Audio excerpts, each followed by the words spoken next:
Hello, hello. We are here for Supreme 7 Star Week 7, second to last week. We're on up against Coach Wisdom. He's 2-4. We're 4-2. He's a lot better than 2-4 record show, so I did take this game pretty serious. And we're going to hope to come out with a win. Let's look at the matchup.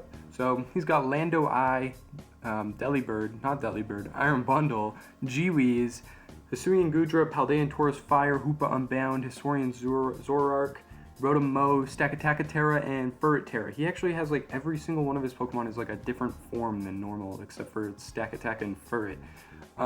Anyways, he does have the big speed advantage over us with Iron Bundle, and my team is a little Ice Weak. No one's taken super great advantage of it this season, but yeah, we are kind of Ice Weak, so we do got to watch out for that. We do have counters, but you know, with it being the fast thing, things could snowball and get to a state where Iron Bundle just fries us. Other big threat I really want to keep an eye out for is Hisuian Gudra. I don't have a lot of great ways to break it. That thing is a Spidef tank. My Fizdef attackers aren't that great. I don't have like good Earthquake coverage on my team. Like Clodsire my ground type, man. So we got to figure out a way to deal with that too. Our first bring is going to be Torn T, coming with Physical, Flying Gem, Acrobatics, Knockoff, U-Turn, Superpower.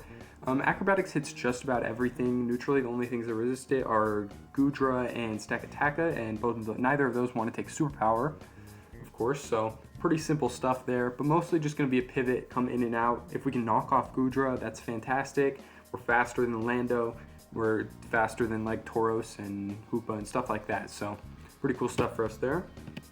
Our next bring is going to be Blacephalon with the Focus Sash. So we've been trying Focus Sash a couple times this season. It's never kind of popped exactly how we wanted it to, but we're going to try again. The Flame Charge variant, we Flame Charge on our Sash, and then we look at the Fire Resist. They're just Tauros, which is going to get nuked by a Modest Psychic, I won't lie to you.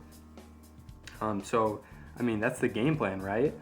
But we'll see if it works. If it doesn't, we are going Modest, so we could be taking advantage on some things, and I do expect like Scarf Hoopa, so there's a lot of things that could get in our way of this being successful, including Stealth Rocks, but his only rockers are Lando and Stakataka, and Lando doesn't really ever run rocks. Stack could, but Stack also might not come, and it might not get off rocks.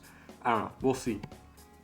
Next, we've got Meloetta coming. We are Terra Fairy, but I do not intend on terrastalizing Melo. We are max HP, max def. As much as I'd love to bring it offensive, it's kind of hard to when you're facing Landorus and Iron Bundle, two of the most premier special attacking threats in all of Draft. This is just going to have to be our answer. Luckily, neither of their stabs are hitting us super effective, so we should be able to tank a good amount, but we don't have recovery, so we are going to have to, you know, play as best we can around that. But Hyper Voice hits well, Focus Blast hits the things that don't, same with Psychic, and pivoting with U-Turn. Next, we've got the thing I do intend to terrastalize, which is Knuckle Stack. I want to get up Stealth Rocks really early, really good for Iron Bundle, really good for if he's pivoting around a lot with like Rotom and Zoro and those type of things. We are Terra Ghost, should be able to, this is just another Spidefmon for the most part with Knuckle. So once we Terra, we should be able to come in on Iron Bundle and Lando pretty okay, and just start Salt Curing them. Like Salt Cure is going to do a ton to Bundle, and yeah, Rocks, Salt Cure, Spidef check, should be able to melt away most of those guys. Next, we've got Mega Scizor, a little bit of a shoe-in this week. I thought it was going to be a cool Stack Attack answer until I learned Stack gets Heat Crash, so we're ended up being a little more Spidef and a little bit more of a priority contingency mon. Yeah, with Spidef, we should be able to maybe take two Lando Earth Powers and maybe take two Iron Bundle like Ice Beams. I don't know about Hydro Pump. We'll see. But Bullet Punch does a surprising amount of damage. It does like 30% to Lando. It does like 40% to Iron Bundle. It does good stuff to Weezing. We can knock off on Gudra. Tauros is kind of a problem. Hoopa doesn't like a U-Turn or a Bullet Punch, especially if it's Scarf. Same thing goes for Zoro.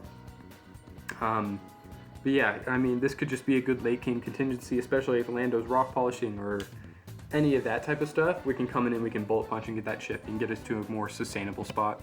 Our last bring is also a bit of a shoe-in that I don't love the fit, but it's going to be Slither Ring. Our stabs aren't super crazy, but they are good enough. Like, this is a good way to take on Gudra. But Gudra's going to kill me back with Draco, or it's going to kill me back with Flamethrower. But same thing goes, First Impression is a fantastic bring if he does bring Scarf Hoopa, which I think is a solid bring. It's good against like Scarf Rotom Mow. It's good enough against Lando and Iron Bundle, And then the thing we really don't hit is Wheezing G, but I learned that Slithering gets Heavy Slam, so we're bringing that for the first time, maybe in human history. Heavy Slam does a lot. We are Adamant, we're booster attack. You would think Wheezing's actually kind of heavy because it is a tanky Mon, but Slitherwing weighs a lot, and Wheezing's made of gas. So it's actually a max attack, 120 base power Heavy Slam coming at him. So I think that'll be cool tech if we get to use it, but we'll see. On to the match though. Hello, as you can see, I may have made an oopsie poopsie. I forgot to record the game live. So, we must do this. We must do the post-commentary, good old Wacka style, and that's what we're going to do to recap the game. I actually just thought about switching the viewpoint because I'm so used to having Iron Bundle and Lando on my team.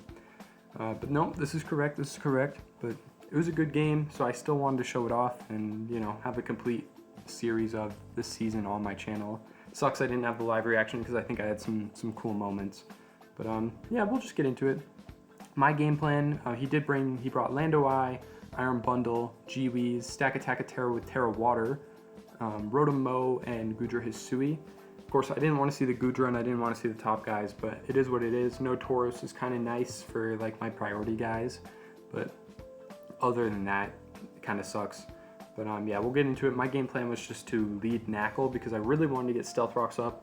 Looking at his removal, it is Defog on Rotom, which maybe, Lando Defog, which no, and G-Weez Defog, which like maybe. Wheezing has a lot of things it wants to run. Defog's kind of hard to fit in there. So I lead my Knackle as well as I want to get my Terra off so that I can, because we are Spit F, I can take a hit from Lando and Bundle, whereas if I don't Terra, I will not be able to take that hit. So my game plan here is I just want to get off my Terra and get off my Stealth Rocks, which is exactly what I do. He Volt Switches for a pretty chunky 23.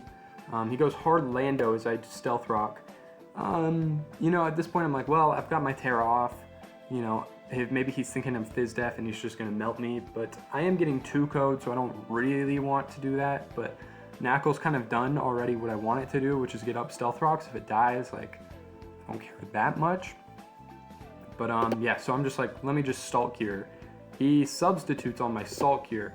That's pretty problematic. Salt Cure is my strongest move into Lando, and it was doing approximately 4%. So we did like nothing to this sub. So we know we need to switch here. Substitute's scary because I know he's going to start setting up right after that. So we get Knackle out of here ASAP. We bring in Mellow, our AV Mellow.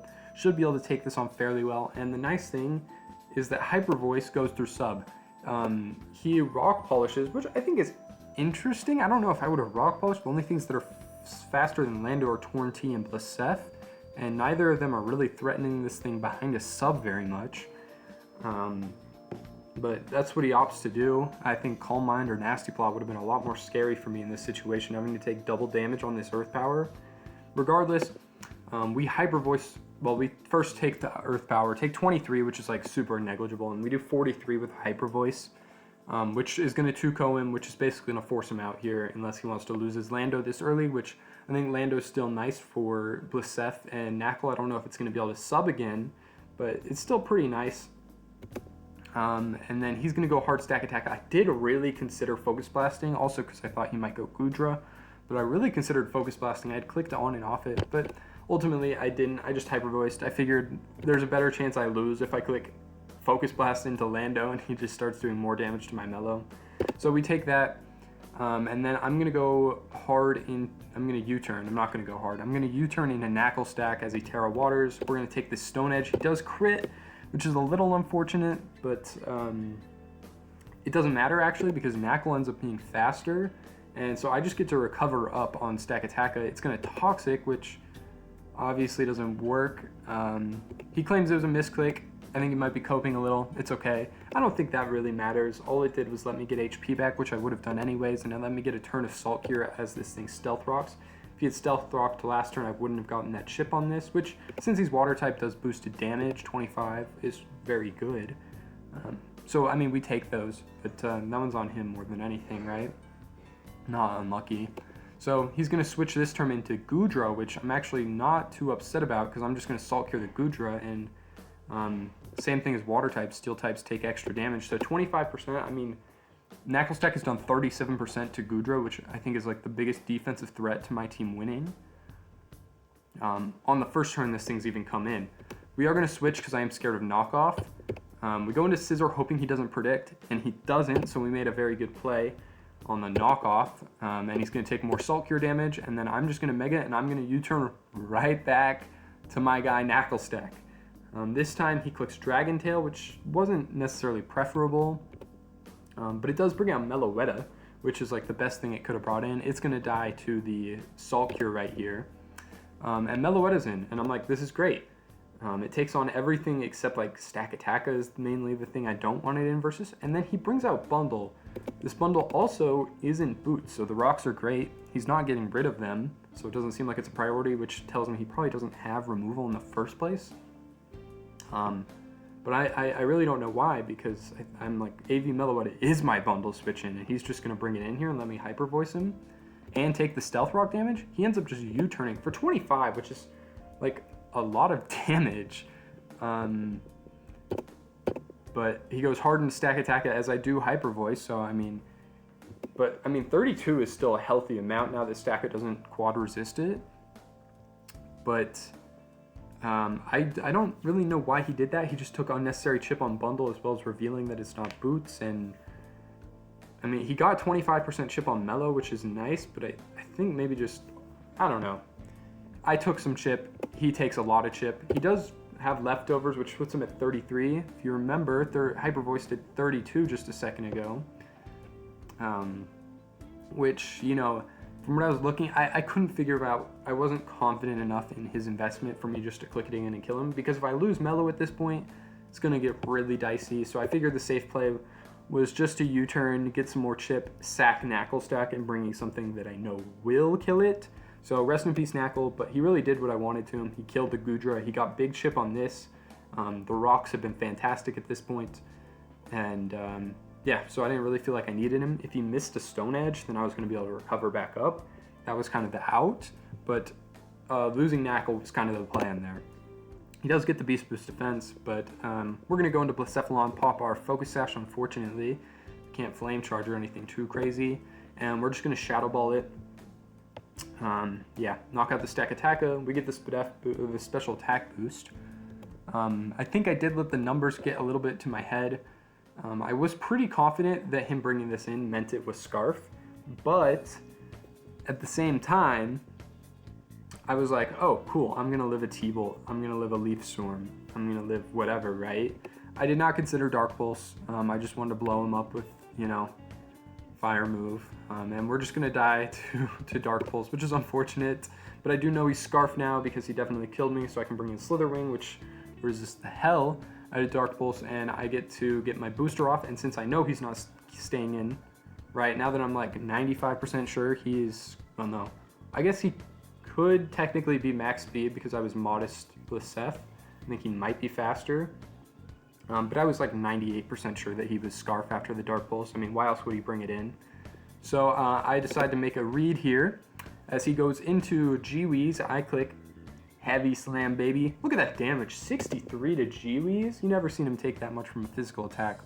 Of course, we're booster attack and stuff, so it does do a lot. We do have Rocky Helmet on him, which sucks. But he realizes that he's kind of screwed, so he's going to go back into Rotom. But Rotom's not going to appreciate this Heavy Slam either. 41. Now we're in the situation where my priority guys are going to make a big impact here, but I am kind of on the verge of losing to Iron Bundle at this point. As we progress late into this game, Iron Bundle Ice Beams are starting to look real scary. We still do have enough HP, but, you know, I'm going to take another 39% there on a Volt Switch. He's going to go back into G-Weeze and sack it here. I click Acro this time just because it was stronger into most of his guys. But, of course, the Rocky Helmet puts me at 17. He's going to bring in Iron Bundle, take 25% more chip. He's at 51. So now I have to figure out how I'm going to take an Ice move, and the options are kind of slim. I thought I might be able to go hard into Mellow and take 2, but if he Hydro Pumped me here, I was kind of fried. I don't think I was taking 2 Hydro Pumps at 40% after Rocks. And I don't have that much HP left on my team. Mind you, also I have to be able to take on Lando. But I want Slither Wing alive. All 3 of his remaining guys are faster than these guys. Regardless, I decide the decision is to sack Torn It just doesn't seem like it's going to, like, it can knock out Lando, but it's going to lose to every matchup of Iron Bundle possible, and it's going to lose to Scarf Modem. So we sack it to a freeze dry. After it killed me, I did have a little bit of bulk, so I was somewhat confident that it was choice specs, especially since it doesn't have boots. Or it was either specs or E-belt. I don't think it really mattered because I was just going Meloetta. Meloetta, I was like 95% confident wasn't going to die to anything at this point. Maybe, no, I don't think it was dying to Hydro even here. He clicks freeze dry, and I'm very glad to see that he's sacking the Iron Bundle. Only does 17 to me. We Hyper Voice. Crit doesn't matter. We knock out Bundle. Now the only way I'm losing is to Scarf Rotom. I am still scared because both these guys are faster than all of my guys, and I can only bring in, since Slither Wings at 17%, I can only bring it in one more time before, like, I only get one more first impression is what I mean. Because I bring it in, I click first impression, obviously I can't use first impression twice. If I switch it back out, it's just dead to Stealth Rocks at that point. So, you know, I have to be really conservative about that. Scissor has a nice enough amount of HP left, but Bullet Punch might kill Lando, and it might kill Rotom, even worse chance. So, you know, I still need Scizor to take some hits, and then Meloetta is basically fried at this point. He's going to bring in Lando. I'm going to opt to sack Meloetta this turn. I just don't think it has a niche against like the Dark Pulse, or it's not living EP at this point. We bring in Scizor at this point. The only way Scizor was not killing here was if he was like over 200 HP investment, which I found possible since he has Rock Polish, but based off the calcs I was doing, I was pretty confident he was going to die here. If he didn't, things would have got really interesting, but the Bullet Punch does knock him out. And now I just have to worry about Scarf Rotom. But at this point, I don't think he can take me out. The Bullet Punch doesn't hit. I think it was like a 70% roll. It doesn't hit, but you know, that's how it is sometimes. But we are living a T-Bolt. Unless he parried me there, and no, it wouldn't have mattered. But Scizor cleans up. Those were its first 2 kills of the entire season even. But Slitherwing was fantastic. Meloetta was fantastic. Everyone was fantastic except for Torn and Blaze. But it was a really fun game. It was really close, and while I was trying to plan out turns in ahead, especially back here at like turn 18, I wasn't really sure if I was gonna win. You know, because it's hard to plan ahead in Mons, especially when you're considering all the fast Mons versus the priority versus the Stealth Rock damage. It's hard to keep track of what's gonna be happening in 3 turns. But I think we played well enough. We made the right plays with the Heavy Slam. We made good enough plays with the Knackle and conserving our Mellow HP, and I think sacking Torn was the right play. And that's why we come out with the win here, and we advance to 5-2 going into the last week of the season. And yeah, pretty cool stuff.